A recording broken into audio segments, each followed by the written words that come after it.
we go. 2 buttons. Okay. This is not what I planned on talking about today, but this came up in the community, and I thought it was a fantastic concept to discuss. Smoking out unhealthy people. A lot of times for people dealing with codependency, we've developed this thing called undue tolerance, right? We give a lot of permission and a lot of explanation for toxic behavior that other people are exhibiting. It's their trauma, they had a bad day, maybe they just need some space. And what we're tolerating here is abusive behavior. We're tolerating name calling. We're tolerating criticism about who we are and how we do things. We're tolerating hypercriticism just about our existence. We're tolerating neglect. We're tolerating gaslighting and confusing statements. We're tolerating lies. We're tolerating a shift in behavior. So, man, when I first met you for like the first 6-7 months, you're just this wonderful man or wonderful woman, and now you're being a real dick all of a sudden. What's going on there? We're tolerating these growing sets of demands and expectations on us. We're not being appreciated. We're not being loved. We're not being respected. We're not being heard. We bring up complaints, and they complain about how sensitive we are or how hard it is for them or blah, blah, blah. Guys, this is what... These are all the big red flags. These are like... Some of them are nuclear bombs. That's what we're tolerating, and this is zero tolerance. This is the stuff that we don't need to be tolerating. This is the stuff that tells us I'm dealing with an unhealthy person. I'm dealing with someone who is toxic to my happiness. They're toxic to my well-being. Be real blunt there, but that's what it is. And so what if they have trauma? It doesn't fracking matter if they have trauma. For your Battlestar Galactica fans, fracking. And the reason why is you have trauma. And you're not out there doing this to people, right? I have trauma, and I'm not out there doing it.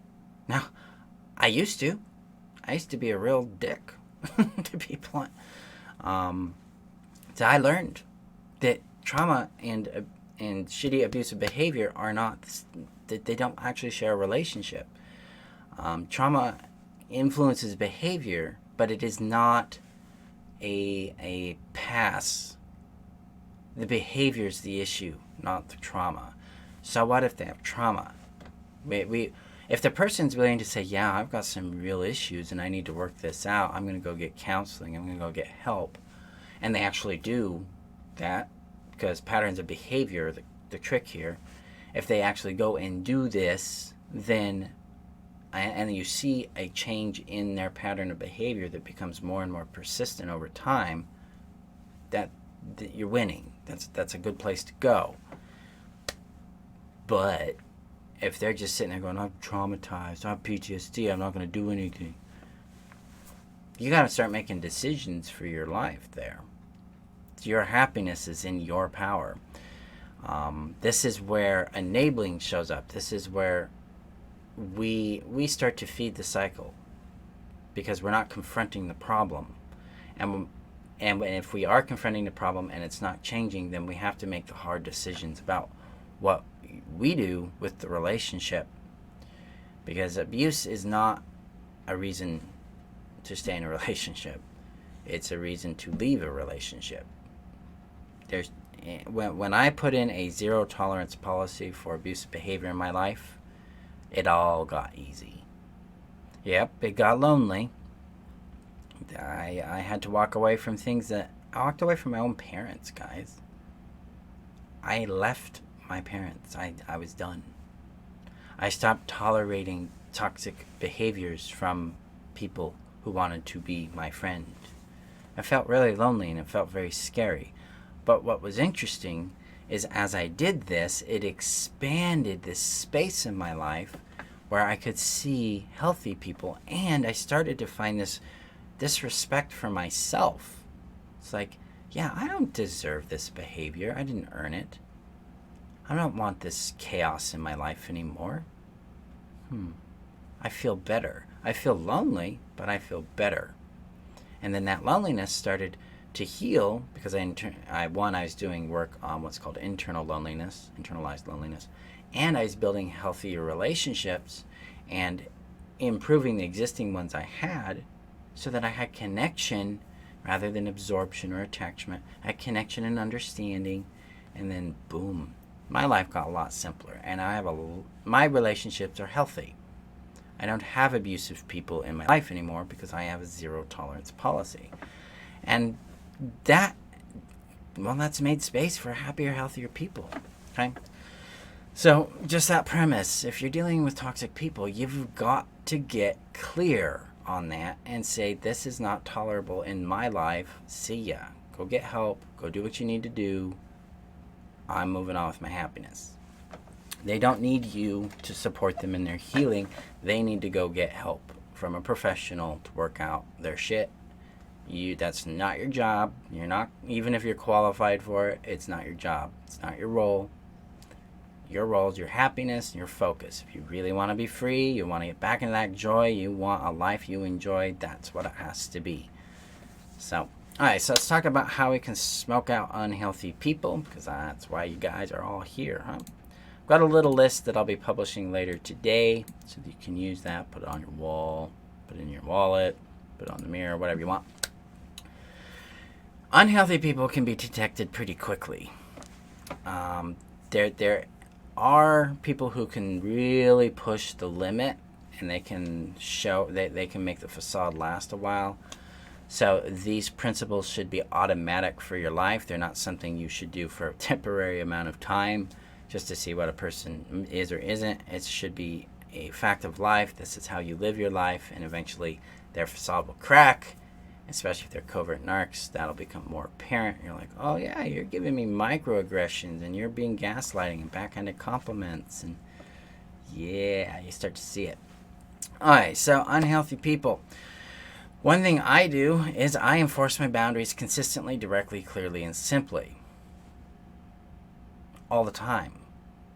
I don't want this. I say no. I want this. I say yes. If somebody is compromising a boundary, I say, hey, that hurts. Please stop doing that. Could you do this instead? I communicate what I want and what I don't, and then if they don't, if the person is like, if I say to someone, hey, please, if you're upset with me, please don't yell at me, because I get really, really triggered with that. Please don't yell at me. And they yell at me.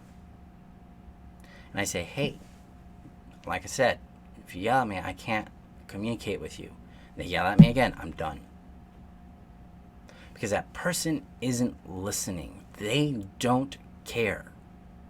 They might say they care, but their behaviors say something else. And that's where the truth is. And depending on how long I've known this person, let's say I've known them for a few weeks, they're done. If I've known them for several years and this is a change in their behavior, I'm going to ask what else is going on. Hey, this is abnormal for you. What else is happening in your life right now? But generally, if we're smoking out unhealthy people, it's because we're meeting new people, and we need to find out what they are, right?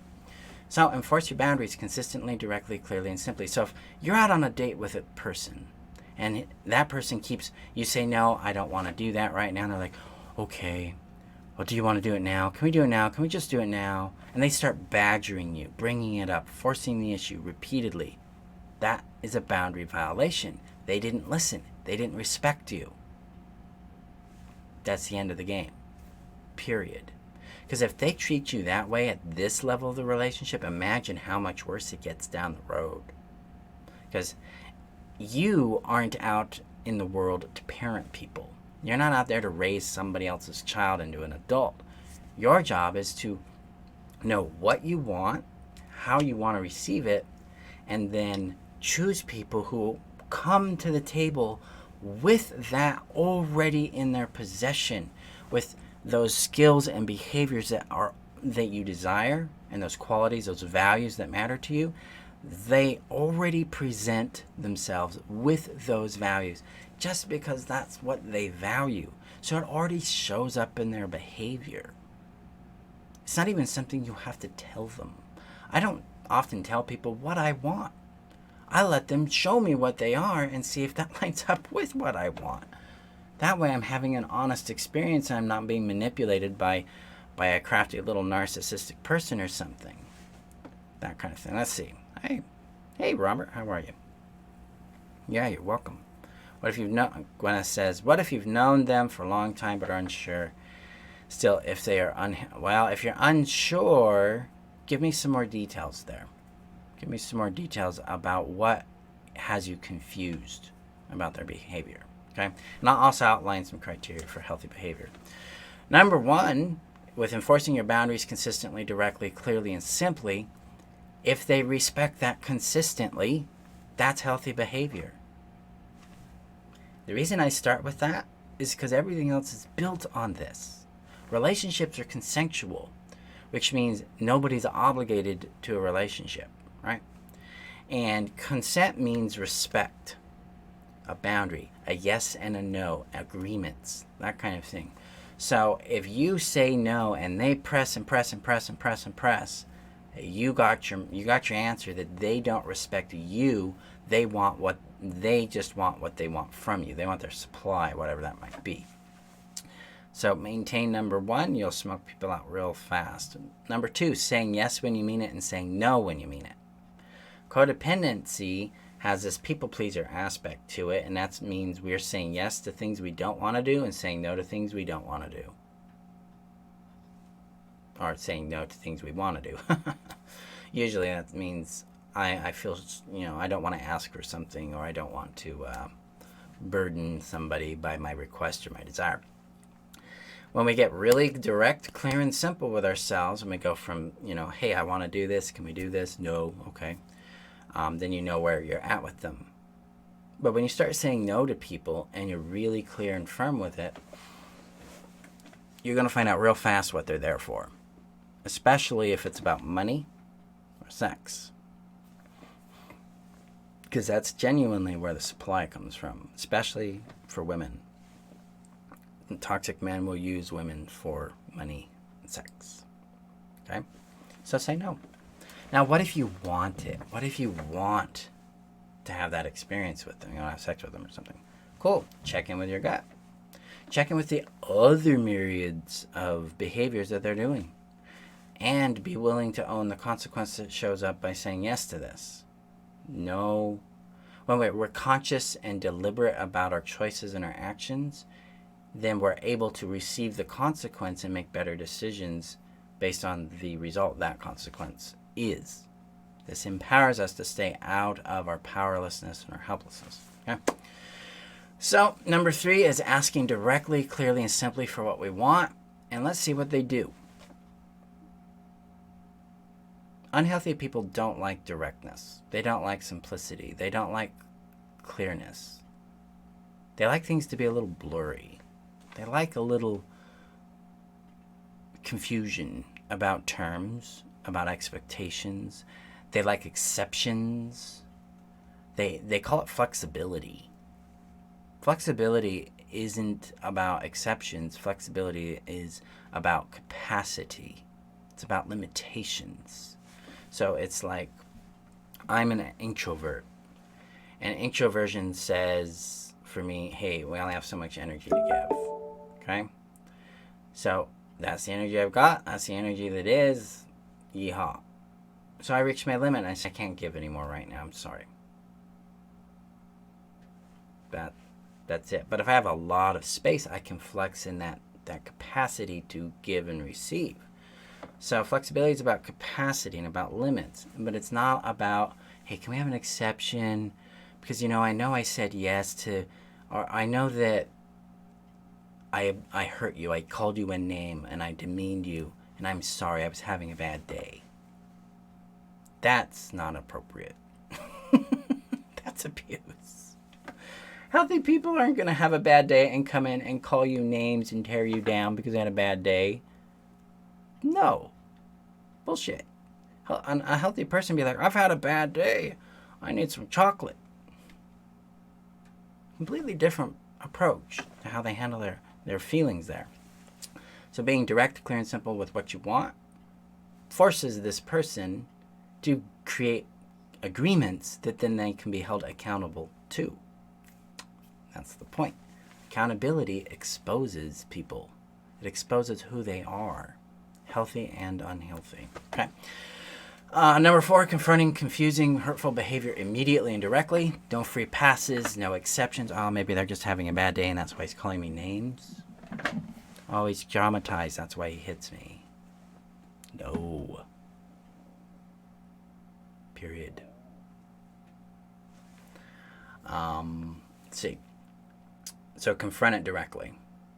What's going on here? I don't understand what you're doing here. You said X, you're doing Y. What's happening there? Number 5, just discuss concerns, complaints, curiosities directly, clearly, and simply. Like, what is going on? I need to understand this. Hey, this hurts me when you do this. Can we do this? Can you do this instead? What do you think about that? Hey, I'm wondering what you'd like to do with this. I have this idea. I'd like to go on this vacation. This is real vulnerability. It's really honest. And that can be scary, but that's important because our job here is to smoke people out and determine if they fit us. And this isn't about an amount of time. Like, I'm going to do this for 6 months. This is a lifestyle. It goes on forever and ever in the relationship and any relationship you have, okay? Number 6, listen to your gut, not your heart. They are different. But what you got to know is that your gut isn't emotional. It doesn't give you emotions. It doesn't say, oh, we love him. No, your gut's actually pretty non-emotional. It's pretty factual. It's like something's off here. Something's right here. It's usually real simple like that and real subtle. So a lot of times when people are like, I trusted my gut. And then we get into the granularity of it. No, we didn't trust your gut. You trusted a feeling. But then you start to hear your gut and you're like, something is off. I don't like this. There's something wrong here. That's your gut. All right, so know your preferences and what you want to feel and what you want to be and how you want to be treated. You have to know yourself. You have to know your value, voice, and vision before you can get into relationships and have them work effectively, especially your value, your intrinsic, innate value. That will smoke unhealthy people out. It also moves us in the direction of a larger scope of understanding, which is what makes me happy. Because if we're just going to smoke unhealthy people out, great. But what we really need to be looking at is what brings me joy, what brings me happy in my life. Where's my happy? If I bring that happiness in, or if I know what that happiness is, then I can determine whether anybody I'm dealing with, whether they're healthy or not, fits me. Because in this order of operations, it's me and you. I choose myself first. By choosing myself first, I win. You win because now I can be honest with you and with myself about what I want and how these things work. Really, really important there, guys. You need to know your value, voice, and vision before you know if someone even fits your life. So we start there. And then watch their patterns of behavior to you, to others, and to themselves. Patterns of behavior tell the truth. Period. That's it. It doesn't matter what they say. I have this saying, it's a little crass, says words are shit, patterns are truth. Patterns of behavior are the truth. That's it. If they say, I love you, and then they abuse you, they don't love you. Period. Because love is a behavior. It's a pattern of behaviors. Okay? And then 0 tolerance for abuse. It shows itself once, you're out. That'll simplify your life so much. Let me get to the comments here. So, okay, looks like you answered my question there, Gwyneth. Okay, when I say no to something I don't want to do, like be in a relationship with them, or like not be in a relationship, they will try to convince me into it. That's boundary violation. That's the badgering I was referencing with item number 1. Your confusion is your body giving you a red flag saying something's wrong with this situation, something's wrong with this person. So, yeah, telling me this is just my trauma talk. He's gaslighting you. He is gaslighting the hell out of you. Healthy person won't do that. And I speak from experience. I've approached people, hey, I'd like to date you. And they're like, nah, you're not my type. I'm not interested. I'm like, okay, gotcha. Move on with my life. That's what healthy people do. But this badgering is not healthy. It's a really strong signal that they aren't listening and they don't care about how you feel. They just want what they want from you. I do offer one-on-one, but the problem is I'm booked out way into July. But I offer I have 3 systems for healing. One's called Rapid Heal, and this is targeted directly at the emotional impact of narcissistic abuse. So you heal the guilt, shame, fear, and fatigue that comes from that. It helps you restructure your relationships with yourself, your parents, your peers, your lovers, and your friends. And then that's the heal. It's a 12-week process that gives you that emotional relief there. And then Addiction to Connection, which helps you heal the trauma bond that comes with narcissistic abuse. And it helps you heal the internalized loneliness that comes with codependency. And then the second system is called Ignite Your Value.